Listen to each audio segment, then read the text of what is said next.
everyone, I'm Randy Donkervoort and I'm here with Jeremy Horrell from Urban Roots London.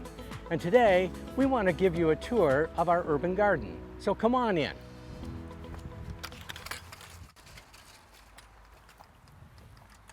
There we go.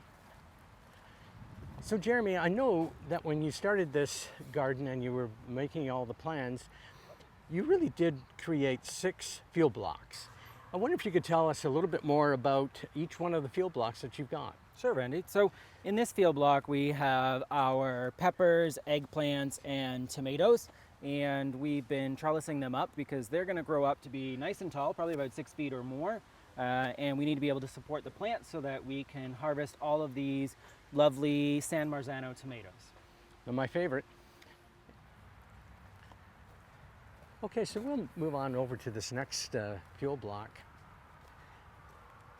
And so, Jeremy, what have we got in this particular block here? So in this field block, we have cucumbers and zucchini. Obviously, we're going to have a lot of zucchini based on the number of plants, which is going to create some good yields.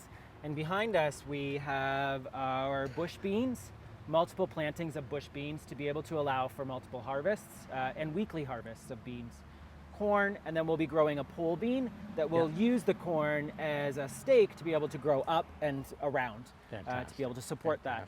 And over here we have our melon patch. So essentially we have some wonderful personal sized watermelons as well as muskmelon and a honeydew melon. Wow. Now when do you think that particular block will be bearing fruit? Yeah, so melons are typically ready anywhere kind of beginning to end of August. We were a little late in planting our watermelon, but we should have our muskmelon probably middle of August. Okay, fantastic. So I've noticed that there's a beautiful, huge zucchini right over here. There is. So typically we don't like them to get that big, but that is a great bread-making zucchini or for any sort of dessert zucchini. Yes. But we also have some wonderful cucumbers that are starting to take within the field block as well. Fantastic. And so we'll be harvesting this on Wednesday. So Wednesdays are our harvest days. Yep. And so the crew will kind of walk through not only checking on the plants to make sure that they're healthy and that they're producing, checking if there's any disease or any sort of pests that need to be kind of taken off, but they'll also take note of what the fruit is looking like on the plants and what's actually happening. And so here we have an example of 2 different types of cucumbers that are growing. We have our silver slicer and our Marketmore. Essentially one is firmer and sweeter and the other is more like your traditional cucumber. So as we go over here, Randy, you can see that our potato field block is just really buzzing. Is it ever? They're starting to flower. Look how tall they are now. They've been hilled up nicely and they're going to be ready for harvest in probably about 3 weeks for new potatoes.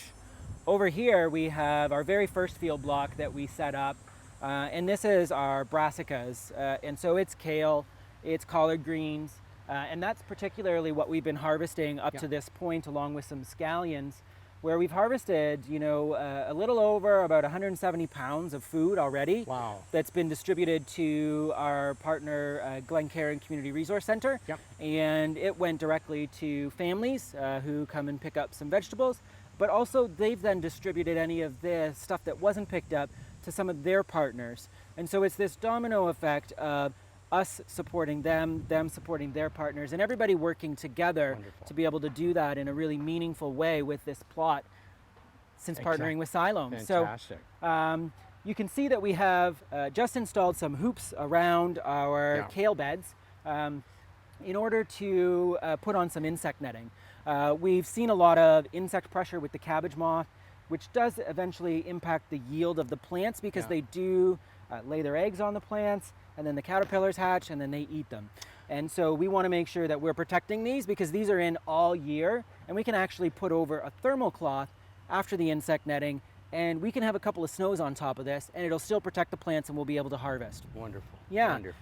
And over here you can see that we have started our compost area. So we've identified that that's something we can do a little better on the site to be more I guess efficient with, instead of bringing in compost, we can start to create some of our own. And we're going to be doing that over the next few weeks. And at the end of these field blocks, you can see that we have some herbs. So this one is mostly basil, so this will be an annual herb bed. And over there we have more perennial herbs. Wonderful. Yeah. Fantastic. So I know that our food cupboard that Siloam supports will be looking forward to the potato crop, because that's Yeah, one of the it's, items that they really do well with, and I'm sure that they'll love the melons as well. So Yeah. there's so much in this garden, the onions,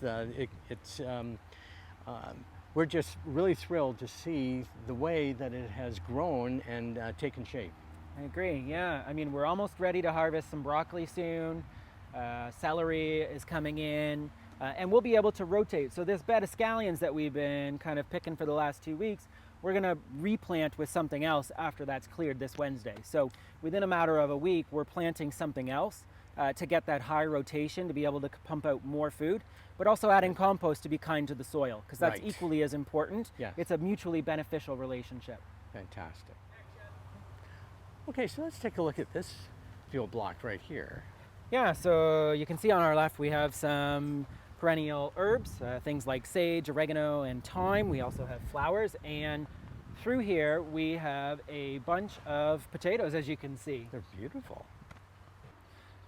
And so Randy, as we kind of walk through all of these hills, you can see that the potatoes are doing really well. They are. And in this field block, we have 4 different varieties of potatoes. But more importantly, we have an early potato, a mid-season, and a late-season potato, which means that they have to be in the ground longer. Yes. But it also allows for us to be able to harvest at different stages. That makes sense. To be able to make sure that we're having continuous harvests of potatoes every week. Right, right. So you can see, Randy, when we started planting our seed potato, Yeah. we dug down about a foot, and we started to run into some roots that are pre-existing from the trees around. And so, you know, we could go a little bit more than a foot, but would have been a lot more work. Yeah. And so you can see the hills that exist here really also support the plant, but they allow for specific varieties of potatoes. You can see some are taller than others. Yeah. They will grow off of the main stalk here, as opposed to just growing down in the ground. And so we want to allow them to be able to do that in a loose soil that helps it just kind of shoot its, shoot out and create that potato. So Super. So Jeremy, can you tell me a little bit more about your plans for composting? absolutely. So at our other site at Norland Ave, we created a community compost program, and we've seen that really take off in regards to not only providing a good quality product for us that we have control over, but a product that allows for diversion of waste that would typically go into landfill. And so we wanted to kind of mirror that in a smaller scale and start out with essentially a 3-bin system that allows us to move the plants at various stages and when they reach certain temperatures, so that we have a nice product that we can utilize on the soil within the field blocks. Perfect. As I mentioned before, investing in soil health is one of the biggest things you can do on any sort of farm if you want to have any sort of production over the longer term. Not only is it a good relationship that we have with the earth, but we want to make sure that we're giving back and not just taking. And so through creating a compost system here on site, it A, gives us control, B, diverts some waste, and C, gives us that really meaningful, healthy, living soil that we can then put back into the field to grow vegetables with. Fantastic. So Jeremy, the garden looks absolutely beautiful and it's really coming along. What's the biggest contributor right now? Yeah, I mean, I don't think it would have been possible without the hard work and dedication of, the people involved in our organization at Urban Roots, but also the other essential part to this is the human element and the labor that's involved in growing a large garden or a small farm like this. And without those positions through Canada Summer Jobs, we wouldn't have been able to get to where we are and have the daily Exactly. maintenance of this Yes. plot to be able to have it be as healthy and as nourished as it is. And so I think we have to give credit where credit is due, and the hard work, the sweat and labor of the students who are here working every day. Right, right. And we've had tremendous support from, the farming community and the people here at Siloam. So it's been a real wonderful joint effort. It sure has, yeah. So we talked a little bit about all the hard work that goes into not only maintaining but preparing the site. And with us now is Justin. So Justin is one of our farm laborers who's just finishing up their contract in a couple of weeks. And Justin, I was hoping you could share with us a little bit about kind of what you appreciated most about the job, what your best experiences were, and kind of how it's impacted you. Mm-hmm. Yeah, for sure. It's been a really great experience. It's been nice working outside, getting my hands dirty, and learning a lot about growing food. And to see the difference from when I got here to what it looks like today has been amazing. And I really also like the idea that it'll continue to produce food for many years to come. And I look forward to seeing how it changes in the future as well. So, yeah. Thank you. So after just meeting Justin, we have a bunch of new farm laborers that are starting, and I want to introduce you to Hannah. So Hannah started with us yesterday, and already having more hands has really helped us visualize and see the potential of the site in all of the different areas that we can establish for food.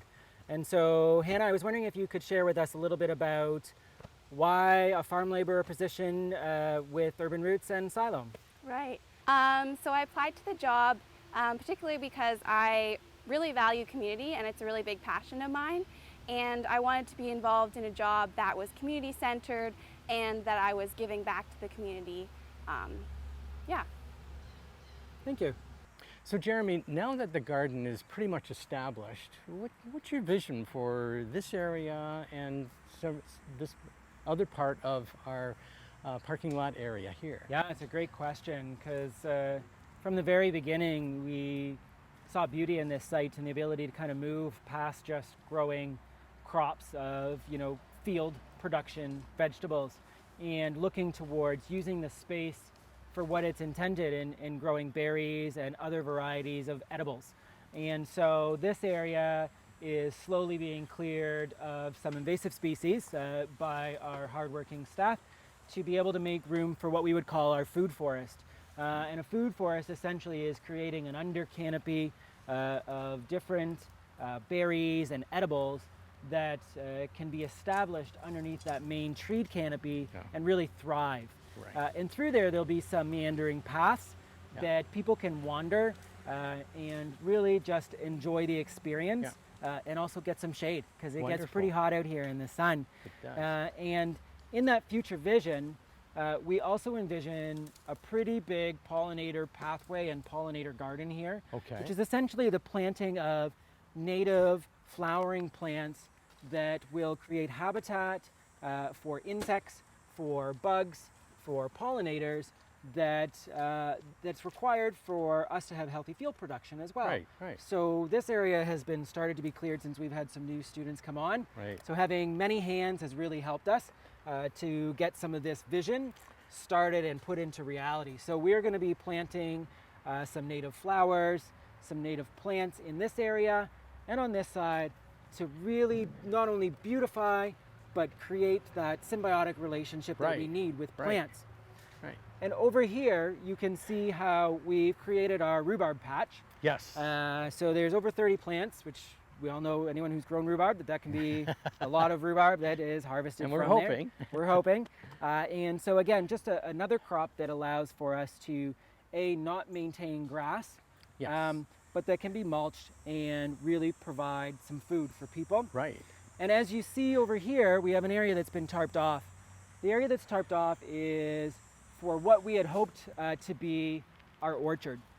Okay. And so it's a more specific linear orchard, whereas in the food forest there will be fruit producing trees that are planted. Right.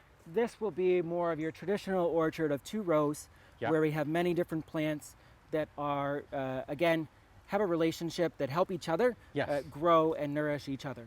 So are we looking at apples, peaches, pears, that type of? Absolutely. So we're currently in the final stages of planning that and sourcing those to be able to really put together not only just having a production of fruit, but that relationship that a nitrogen fixer tree, so maybe that's a hazelnut tree, planted amongst apple trees and cherry trees, plum Yes. trees, persimmon trees, that sort of Exactly. thing. So we're really trying to figure out what is the best strategy Yes. given the conditions here on the site. And this is right on strategy, because we had told the London Forestry Department that when we took out the trees here, that we would replace them Yeah. with fruit trees. And so I'm just thrilled to see that we're actually going to be planting these trees this year. Yeah, so in this area, we're envisioning at least 9 or 10 trees Yeah. that are fruit producing, and then we'll have some more that are scattered through that area Yeah. as we work along. So we're hoping for this fall for this planting to occur, and we're hoping for spring to be able to plant the food forest area. So in total, are you looking at for around about 50 combination of trees and bushes? Is that what you're looking for? Yeah, I think that's a good number to kind of start us off. As far as trees, I think we're probably around the 20. Yes. And then any sort of fruit bushes, like we could have plums, that is more of a tree-like bush. Yeah. We can have currants Yes. that exist within there. We can have haskaps, which are a smaller berry. We can have, serviceberry trees that grow nicely in that climate. Nice. So it's really about creating those spaces that are intentional, that allow people to kind of walk through, and we can add from there. Wonderful. Jeremy, thank you so much. No problem. This has been just an eye-opener for me, and I'm sure for the rest of our congregation. Again, thank you and all the students who have worked so hard to really create this wonderful garden. Thank you. You're welcome.